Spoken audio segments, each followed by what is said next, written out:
Jonathan, Yeah. let's get into the meat and potatoes of our final episode of season 1. All right. We actually were able to squeeze out an extra episode because we had a hardware session. And so, bringing in that hardware session gave us an extra episode, but the original plan was 40 episodes. And that's kind of the plan going forward is we'll pump out 40 episodes per season, and we'll be creating things as we go along. But yeah, we were able to get an extra episode out there, a little bonus episode of some hardware, taking another machine apart, which was a really cool machine. Super high tech. Tell me about it. It was fancy. That was a fancy cube right there. I really liked it. So very cool. So let's catch up the kids on where we're at and what we got left here. Let's go ahead and share your screen and fire up the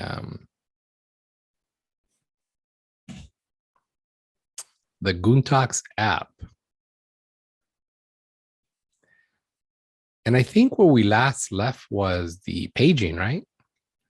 Yeah, we got the pages going, and we could switch out the row counts. 15. Pretty nice stuff right here. Yeah, very cool. Okay. Yeah. And so now what we want to do is we want to be able to edit these pages, right?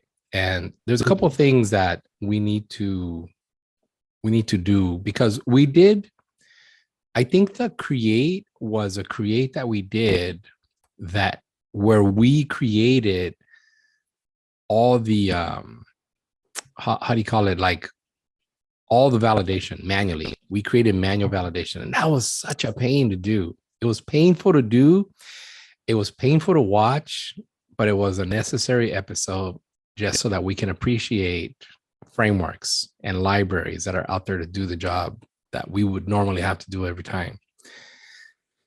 And then we created create number 2, which is the actual one that uses Formic.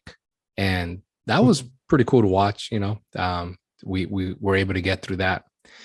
But I think now it's time to create the true add and edit form that we're going to use for the contacts itself.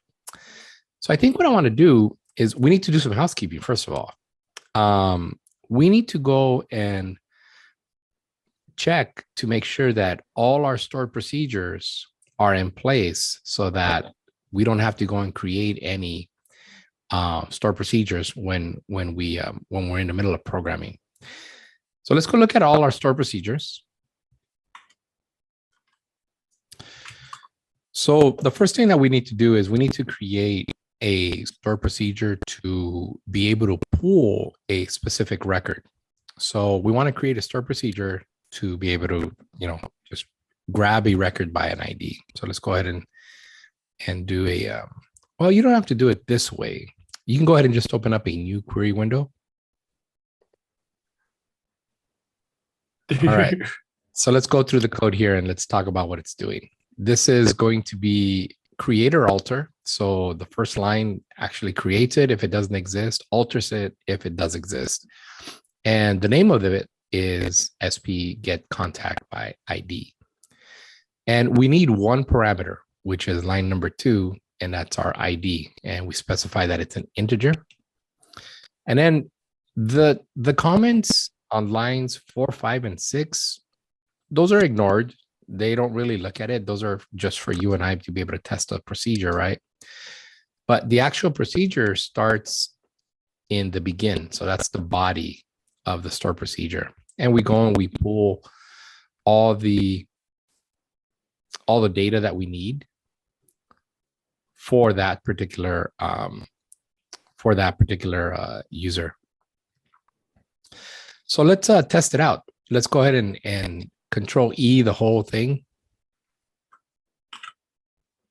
And then let's go ahead and highlight line 5 and make sure that this is working. All right, cool. So we're able to get one. Let's try number 2.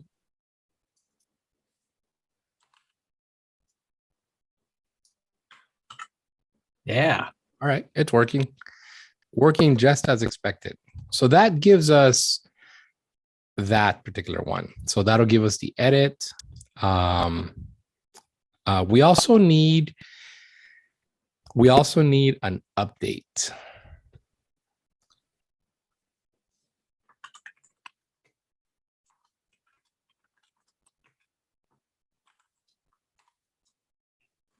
Yeah. All right. And so let's go ahead and execute this one. And then the commented section.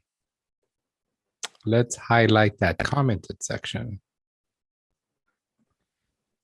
And this is, yeah, let's go ahead and execute this and see what we get. Whoa. All right. So we have So we updated record number 1. So you no longer have first yeah. one, last one. So now we actually have valid info. Valid info. Yep. All right. Very cool. So that one's working. And that one's good to go. So we have the ability to go and grab one record by ID. We have the ability to go and update a record. The other one's a save contact info, right? So that one inserts a new record, but here we want to update it. Mm-hmm. And I think that's all we need as far as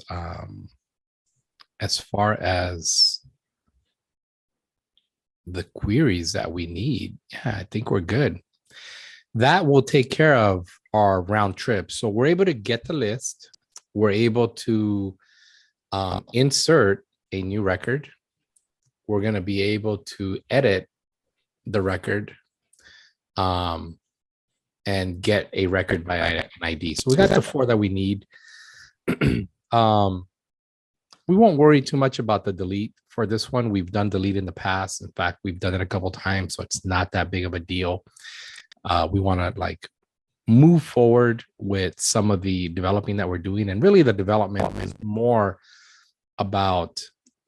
I want to say that this one was more about getting the pagination in there, because that one was a special stored procedure that took a little bit more work, a little bit of math, and it also required some calculation on the front end and all that stuff. So I want to leave the focus on that, but I also want this episode to be more of a like, hey, let's just go ahead and complete what we got and make it that round trip, and the delete can be done at any other time by anyone.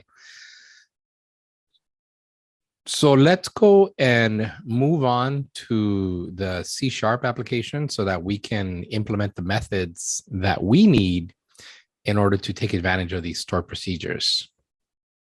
All right. And here we are in the contact controller.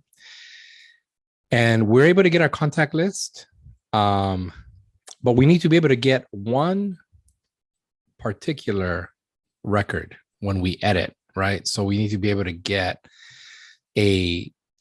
contact by ID. So one of the things that we need is we need an object that will get us. So we got the contact item, right? We got the contact list, and this is going to give us the result. Can we look at the contact item class under models? Contact item. Let's make sure that that's going to work for us. This is going to give us, okay, so here's the problem with this, is that when we edit, we need to edit not just the name, but we need to edit first name, last name, and then email label, phone number, and phone number label, right? So this works to display the items on the list, but it doesn't work in order to edit. What we need something similar to the contact add request. Can we go look at that contact add request? Can we use this in order to add and edit? And I think we could. Let's rename this. Let's right click on line 10. Let's right click on contact add request and let's rename it. Yeah, this will rename it for us everywhere. So you can go ahead and call it contact add edit request. So now it's a little bit more descriptive. We know that we're going to be using it to add and to edit. And so we can, and by using that, you'll notice that contact data, and contact controller were all modified. Okay, yeah, the check marks. Correct. Contact repository, contact repository, all those were modified to reflect this change that you just made. Otherwise, you'd have to go and make that change everywhere, right? So it does it for you. So I think we're good with this. Let's go back to the contact controller. Let's add our method to get our contact by ID. And we'll do that by adding, we'll go ahead and start after line 28. All right, so now what we're going to want to do is, you see how you have that squiggly mark on line 35? Let's go show potential fixes. And so what we want to do is we want to let Visual Studio do some work for us.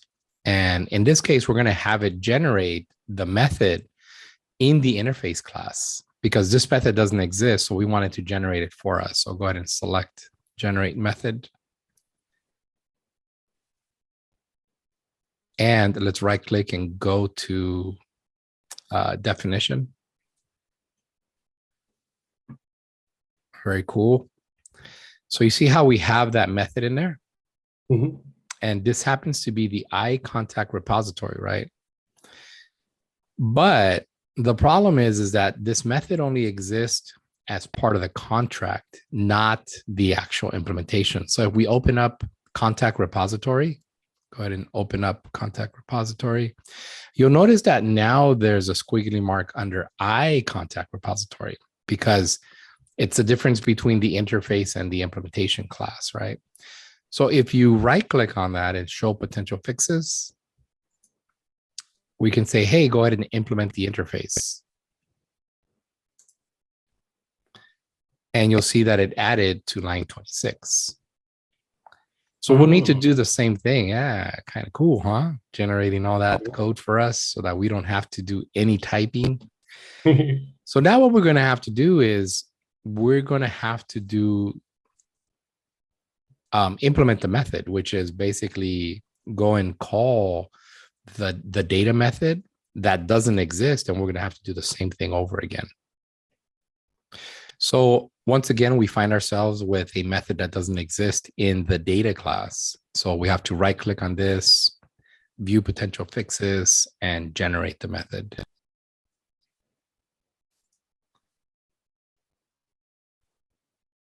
So that generates the method. So let's go to the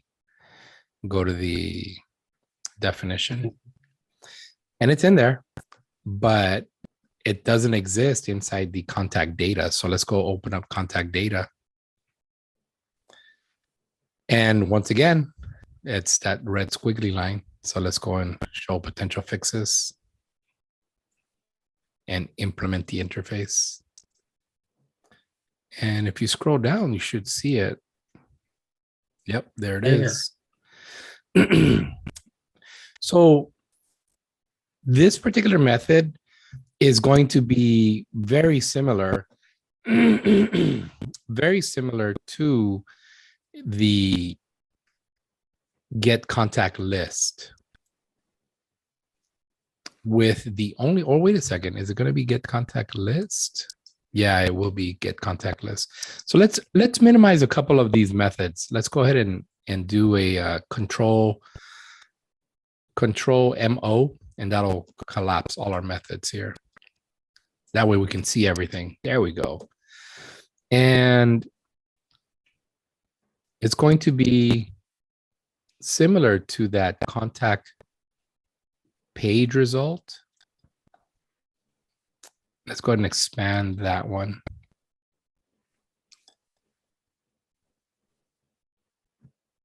Yeah, so instead of instead of the contact page result, we're going to go and grab a contact add edit request. And that's what we're gonna be basing it on. So we're gonna have a very similar structure to what we have here with get contact list. But the difference is going to be that we're no longer getting a list, we're getting one particular item. So let's go see what that looks like. All right, so this will make sure that we have a record ready to go. And what we want to do is we want to say result equals new, and you see how it highlights it automatically for you. It's like, well, that's what it is. And we want to do the open close parenthesis and finish that off with the semicolon. So we create a new object so that we're not returning a null. And now we start filling in the properties, right? So we're going to say result.id equals reader.getInt int32, yep.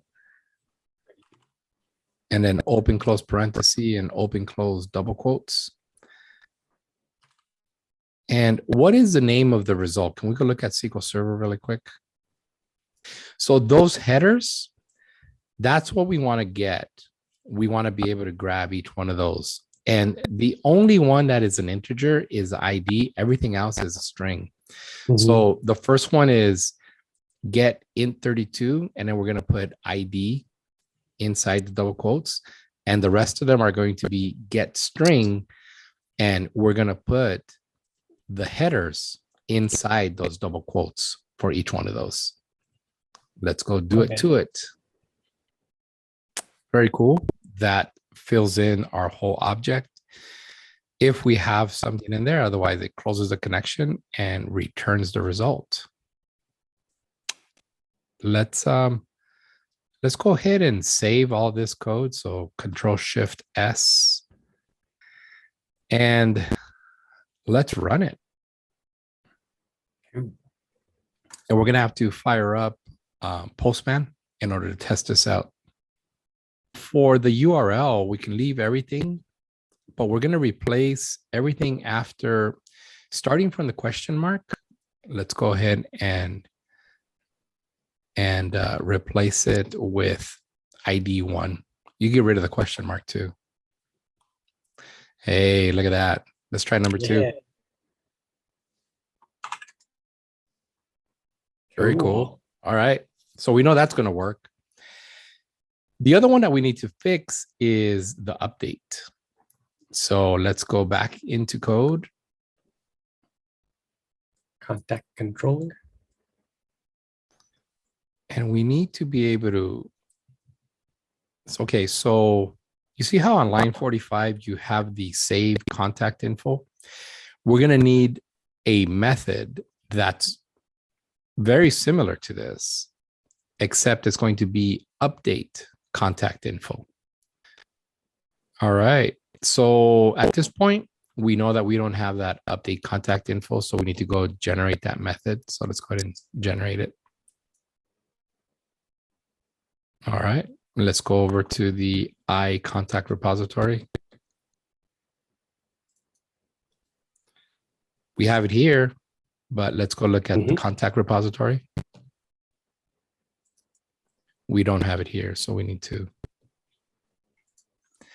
So just like we generated the method previously, we're going to regenerate it again here. So go ahead and hover over that red squiggly line and generate the method.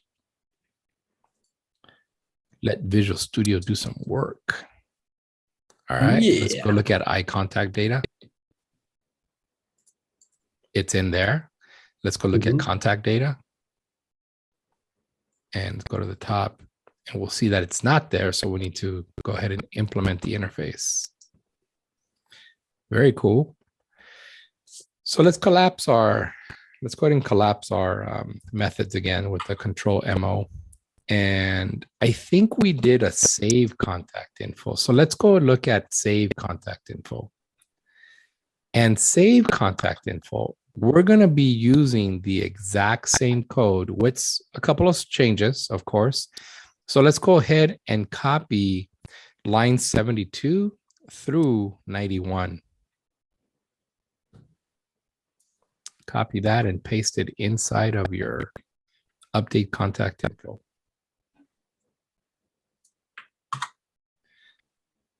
So let's go through this. We need 125 because that establishes our connection. We need 127, but we need to change that store procedure. What's the name of the new store procedure? It is SP_update contact info. All right, let's go ahead and bring that in here. And it is a store procedure, so line 29 stays. What we could do is let's get rid of lines 130 through 132. And what we're gonna need the same line as 130. So go ahead and add a blank line. But this time we want to do the command dot parameters dot add with value, but we need to put in the ID because that's what's going to filter the update to that one ID. Very cool. So that ID is necessary because what we're going to update limits to that ID. So even though we don't update the ID, we need the ID in order to limit the update. So we go and add all the parameters. We go and open our connection on line 137. We execute non-query, and we can get rid of line 139. We don't need that. We close it, and we're done. So let's save all this, and let's run it. And let's use Postman to update record number 2. And let's run it. That's good. Okay. Just press send, right? Let's press send. Uh-oh, bad request. It didn't like it. Oh, 10 numbers. Look at that. Here we validated our phone number. We know it works. That's 4, 5, 6, 7, 8, 9, 10. Let's try it again. There it is. There you go. That works. All right. So we got our update. We got our insert. We got the get by ID. We have all the API. I think we're ready to start our form. This is like all the legwork that we needed in order to open to get to our form. So we can go ahead and let's see. We can leave this running. That's fine. Let's go ahead and open up Visual Studio Code and let's open up the client app folder. So let's create a new folder under source. All right, press enter. And then in there, let's create a file called contact.js. Now in here, we're just going to create a placeholder for now. We want to make sure that as we're creating this, that it's working. So let's go ahead and create a, let's look at the contact2 and how do we start that? Let's look at contact2 for a moment. Where's it at? I think it's under edit contact. Oh. And so you see how on line 6, we have the constant. So we're just going to call it constant contact, and then we'll do the fat arrow function, and we'll return a placeholder. Okay. Let's go over to the app.js and scroll down to the switch statement. And let's go ahead and do a couple of things here. After line 56, we'll start a new route. And we want to, go ahead and type in route. And we want to do an exact path. So just, you see how on line 54, you have exact. We need to do the exact again. And this time the path is going to be / lowercase contact.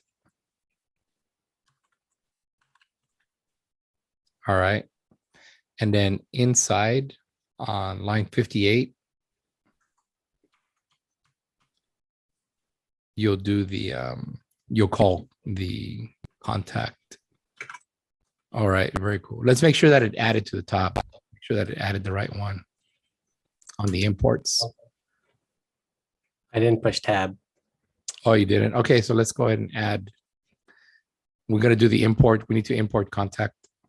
Okay. So let's go ahead and save this. And let's go over to the browser and see if we can hit that page. So up at the URL, just put / contact. Right here? Yep. Lowercase contact. Yep. Press enter. Hey. It brought it up. That works. Okay. We need one more route. Let's go ahead and go back to code, to Visual Studio Code. And let's go down to the bottom in the routes. And we need to do another one. We can copy 58 through 60 and paste it right after. We're going to get rid of the exact. And then after contact on line 61, you're going to put /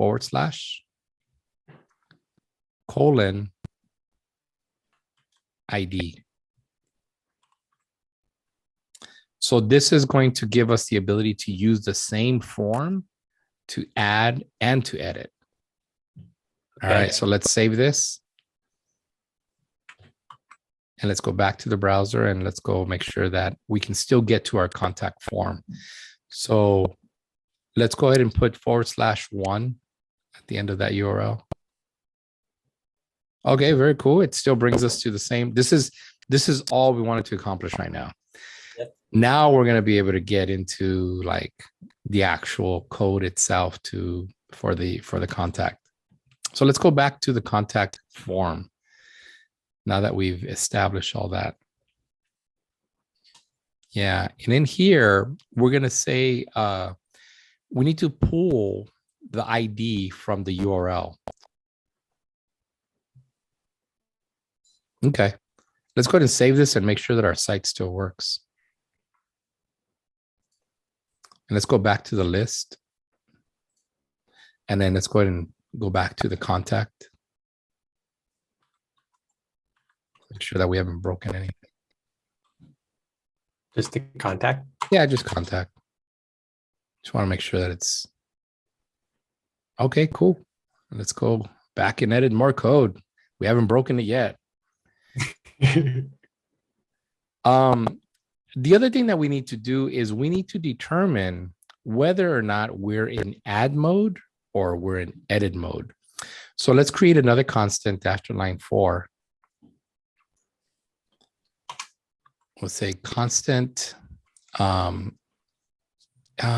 we call it add mode or we'll call it is add mode. Essentially what we're doing is we're saying if we got an ID from the parameters, then we're in add mode. If we don't have an ID, which means that the ID is nothing, then we're not in add mode. We're in edit. You get what I'm saying. If we have an ID, oh, well, I'll tell you what. Let's go ahead and start a new line after line 9, and we'll use that is add mode. So let's talk about what this is. You get rid of the question mark after adding. We're not asking a question. So what we're doing, just so that it makes a little bit more sense, let's put spaces before and after the question mark and spaces before and after the colon. So this is an if statement. Oh, We're putting it inside of curly braces, and this is a shortcut for an if statement in JavaScript. We're just saying is as mode. If it's true, give me the first response right after the question mark. If add mode is false, give me the second response after the colon. cool. Does that make sense? Yeah. So let's go ahead and save this, and let's go back to the browser, and we'll see what the ID. So, oh, look at that. It's adding. Mhm. So let's add /1 to the URL.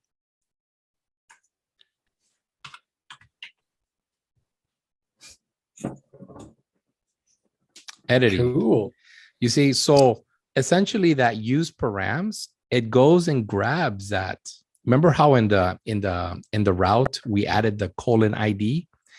We said Mhm. anything after contact and anything after the /, it's going to be some parameter. It's going to be something that changes, and we need to go and grab. So let's go look at the app.js.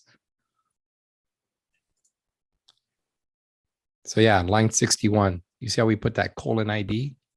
We Mhm. said anything that comes after that contact is a variable, and whatever is in there is a parameter. So go and grab that parameter. And we do that by using the using params. Go back to the content. Mhm.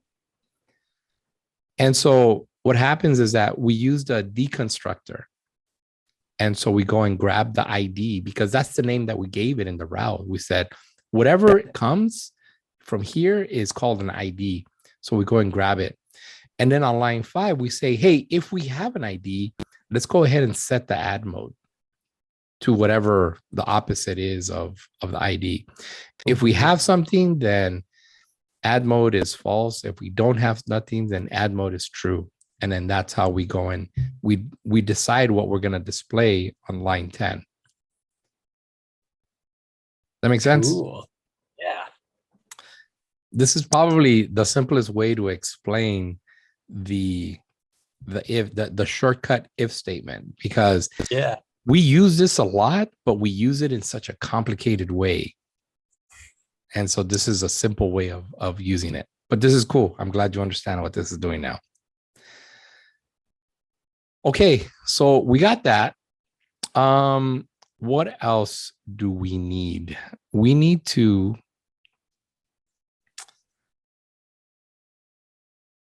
let's just bring everything from contact to and put it inside that return. Okay. So go to contact to, In contact two. and then so not everything, but everything starting at line 8. So if you collapse, go ahead and collapse line 8. And yeah, so just copy everything from 73 to 8. Yep. Copy that whole thing. And let's paste it inside that return. So get rid of the divs and everything. Everything. Yep. Paste that puppy in there. Oh man, I wonder what we broke. Let's see. I don't think we broke anything because this formic form is really a standalone. Okay. So, but let's just go ahead and save it. And let's go back and make sure that we haven't broken anything. Oh. It broke. Oh, wait, we just need to do the imports.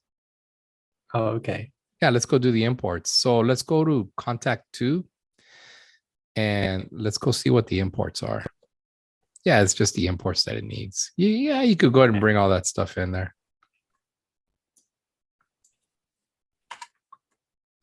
Cool. Let's go ahead and save this. And let's go see if it fixed our form.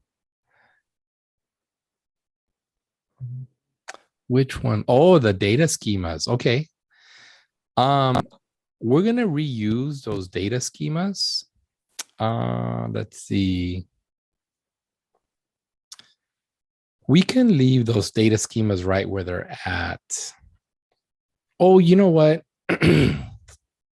In case we decide to do something different, you see in the files, right click on schemas down at the bottom.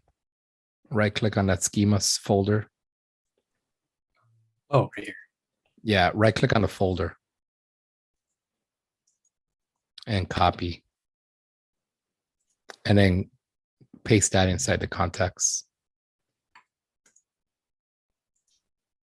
That should fix it. Let's go ahead and save it and go back to the browser.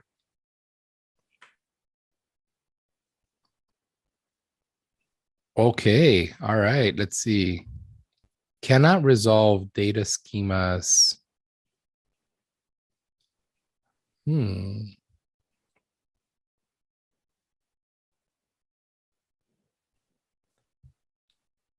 Interesting. Contact. Module not found. Oops.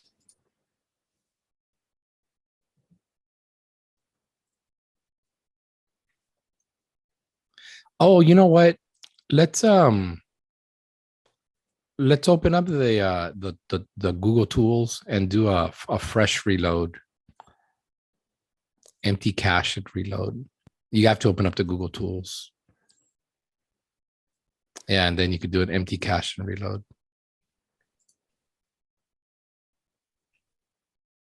No. Oh, it still doesn't want to do it, huh? Let's see. Let's go ahead and close the browser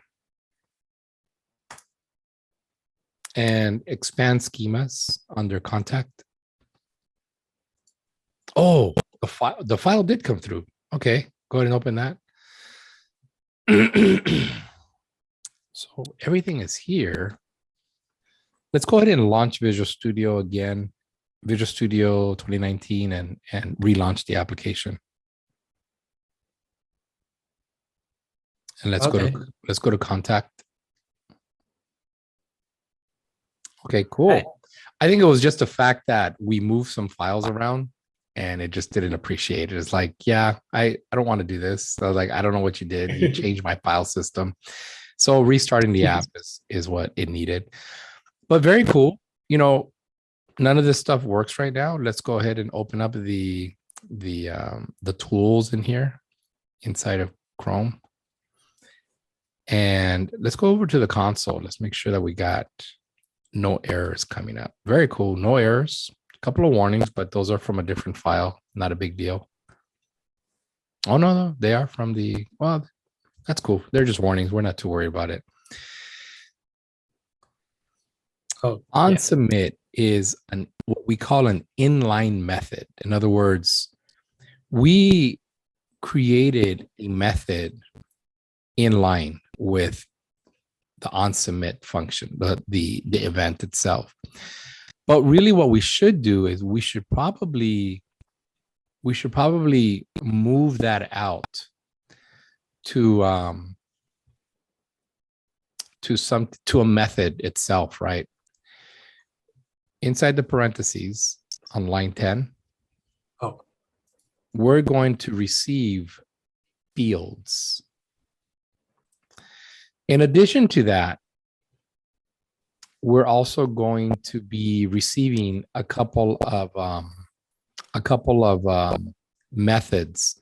So go ahead and comma, and then inside of curly braces, there's two methods that we want to receive from Formic. One of them is going to be set status and set submitting. So set status, comma, set submitting.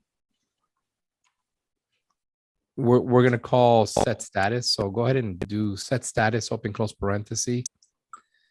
We'll call that particular method. And in the next line, we're going to do an if statement. And we want to say if is adding mode, we're going to call create contact. And then inside of parentheses, we're going to pass in two parameters. One of them is going to be fields. And the other one is going to be set submitting. And then on line 14, at the end of line 14, let's do, oh, don't forget to put the semicolon at the end of that line. Put else, and then go ahead and do your curly braces again. We're going to call add contact or update contact. And again, we're going to pass in the fields and set submitting. Well, those methods don't exist, so let's go and create them. All right, very cool. Let's go ahead and replace on line 31. And we're going to say on submit. Let's see if this still works. Let's let's go ahead and save it, go back to the browser and make sure we haven't broken anything. And yeah, let's submit it and see if we get, oh, look at that, create contact. Wow, cool. So we know that that path is working, right? Mhm. Now let's go ahead and add a 1 to the end of the URL. And we want to make sure that the update contact is working. Update contact. So the path is working. Very cool. Oh man, where do we go from here, Jonathan? Okay, so let's go ahead and collapse line 32. And let's cut that whole form, 86 through 32. Let's go ahead and cut that. And let's just go ahead and open up Notepad somewhere. And paste it in there. We'll bring that back in a few minutes. So let's start with right where you're at. Go ahead and tab in, line up with the on submit. And we're going to need a function, an evaluator, basically, something that needs to be executed. So the way that you specify that is you just open up curly braces. So go ahead and open, close curly braces. And this just specifies to JavaScript, says, hey, whatever is in between this, you're going to execute. And what we're going to execute is we're going to execute a function. So go ahead and just type in lowercase function. And the name of the function is going to be render, uppercase render. What we want to do, it actually receives some parameters or one parameter, but we want to deconstruct that parameter. So in order to deconstruct it, go ahead and open up curly braces, open, close curly braces. And inside the curly braces, you're going to include errors, all lowercase, errors, comma, touched, comma, is submitting, comma, and set field value.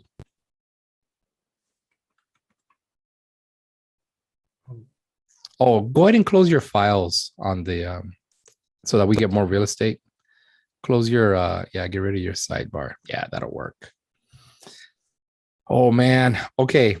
So just for the sake of aesthetics and we see what's going on, let's go ahead and put the function, leave the first curly brace on line 32, leave that in its line. So, and then put the function on a new line. And then the last curly brace, go ahead and put that on a new line. At the end of line 33, open up, open, close curly braces, and that's going to be the body of the function. So go ahead and press enter. Now we want the body of the function in different lines here. Okay. Now, you remember how in what do you call it? In edit contact 2. Can we go look at edit contact 2 really quick?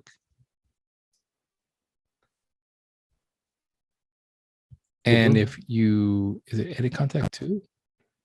Oh, I'm sorry, edit contact. Let's go look at the first one. Yeah, and go all the way to the top.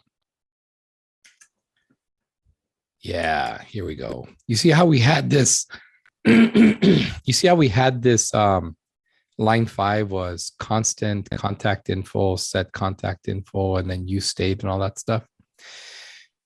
We want pretty much everything except lines 13 through 20, or actually 13 through, go ahead and keep on scrolling, through 27. So you can go ahead and copy everything. Go ahead and copy 28 all the way to, go ahead and copy line 28 all the way to the top.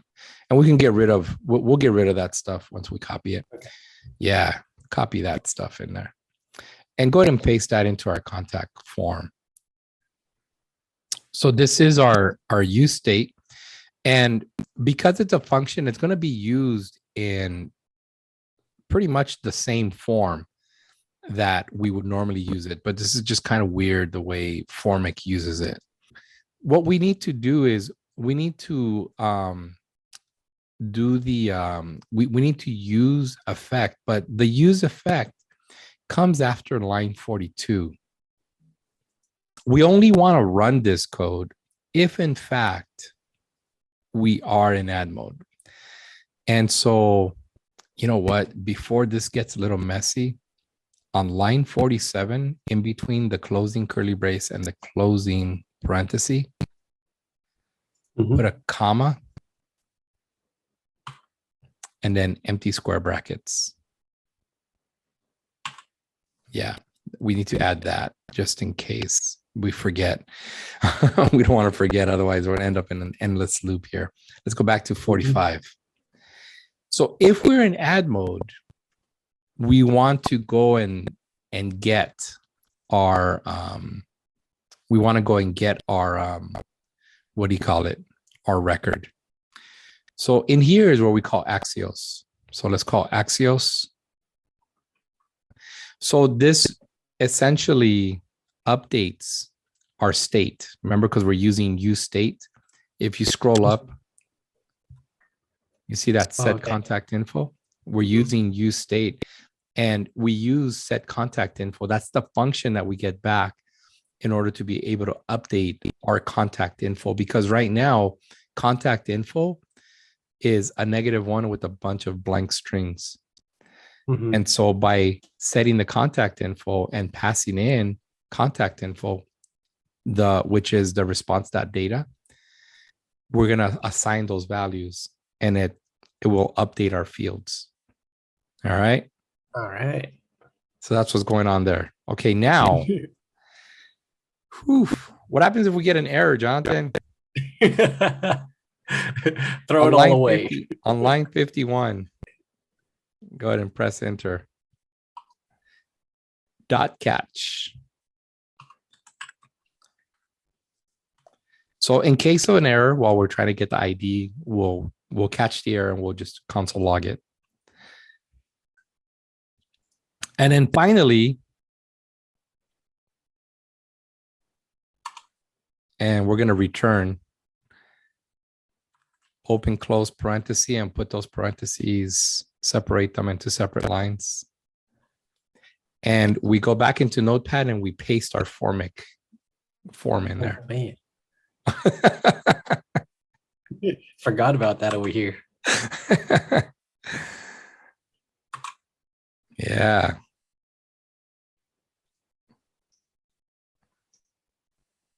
Let's see if this works. I mean, I don't even know if it's going to work. Let's save it. And let's go over to, all right. Just do a refresh real quick. Yeah. All right, we got some errors. So use effect and use state is not defined. So that means that we need to import those.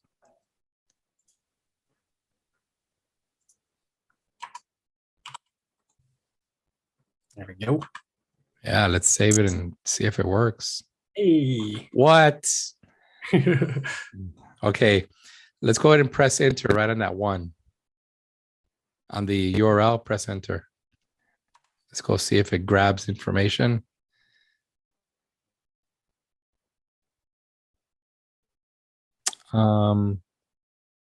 It's not grabbing the information, huh?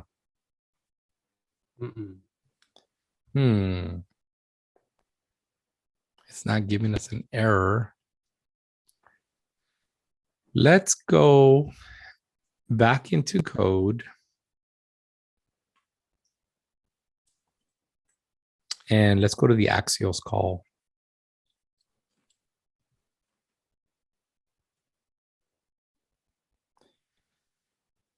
And after line 47, give me a new line. And let's go ahead and do a console log and log out that response. Let's see. Let's go ahead and save this and let's go back to. So we're not even getting to that code. Let's go back to is add mode. Is it is add mode or is it? Oh, got it. Got it. So it's not is add mode. It's if it's not is add mode. Okay. We There got it some is. information. So let's go ahead and change it. Let's spell out your name, Jonathan, and just go ahead and submit that. Oh, Wow. update contact and it updated. Okay, let's go and let's go call our update contact. All right. So let's go back into code. And let's go to the update contact method. So all this stuff is working the way it's supposed to. Now we just need to go and change the code in the update contact and create contact method. In here, we need to add some code to go and actually go and call the API and update the information in the database. Does that make sense? Yeah. So what does that code look like? We're going to need to include history. So let's go to the top of your form. Go ahead and go to the top. And after line 9, give me a new line. We're gonna set a constant called history.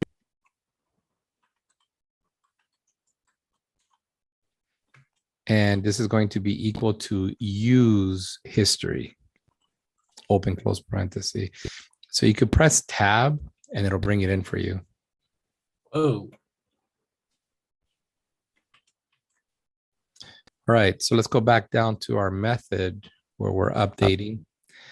And on line 30, you could just do history.go back, open close parenthesis, and then finish it off with the semicolon.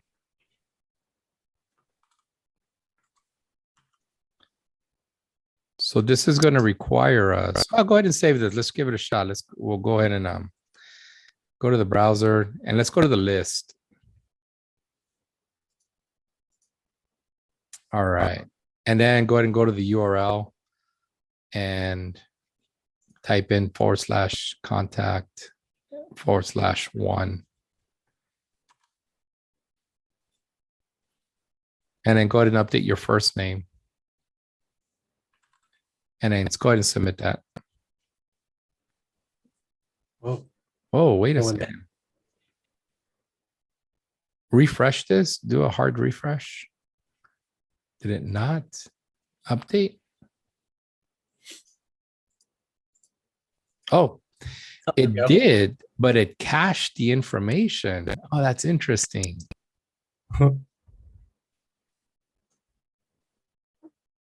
That is interesting. Okay, that's cool. That'll work.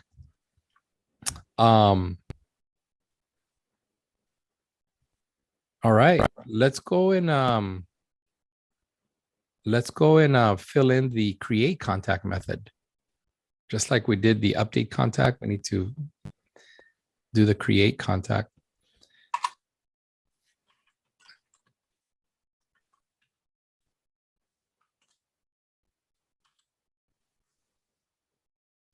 All right. Wow, Jonathan. All I said was, let's go fill in the create contact. And you just like started typing. I don't think I said a word throughout that whole thing.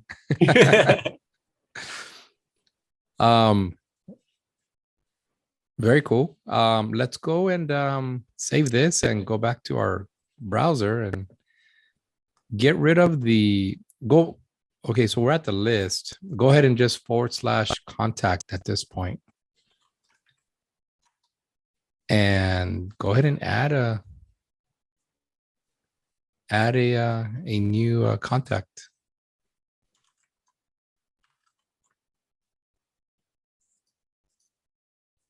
Oh, let's go to the last, see if it's there. Oh, very nice. All right. So now we just need the round trip, right? We just need to be able to get from our list to go and edit or to go and add, right? Mm-hmm. So let's go add the button to the list so that we can add a new contact. Yeah, so type in add or new, add new. Yeah, we'll see what that looks like. Add. Let's go ahead and save this and see what happens if you click on there. Oh. Hey. Hey, go ahead and add something.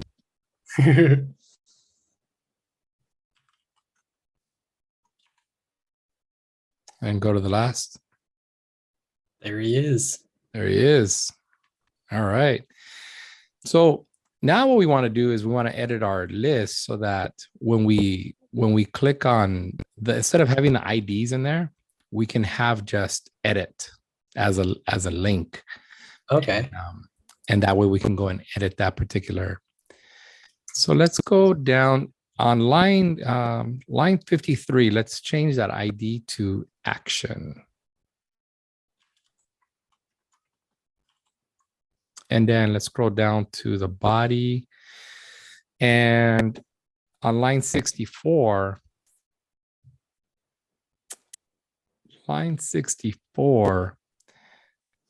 let's change that to be another link. So it'll be the link element. Wow. LM. Oh. Yep. So that'll give us it'll build the URL for each and every one of them. And it's just a link. So let's save it, see what happens. Whoa. Modify that puppy, put something in there.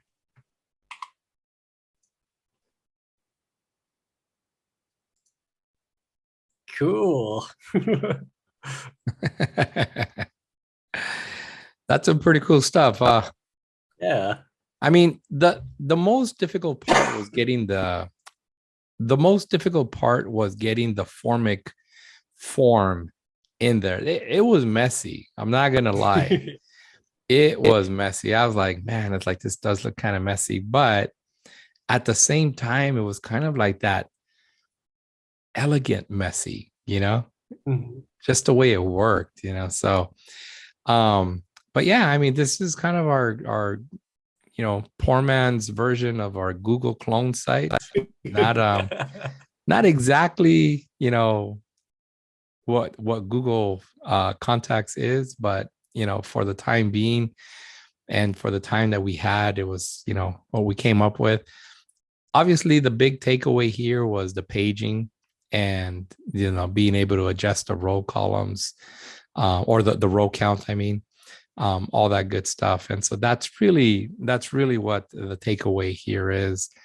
But you can see where the common theme, as you continue building applications, CRUD, even though CRUD is not an industry word that is used, CRUD is everywhere.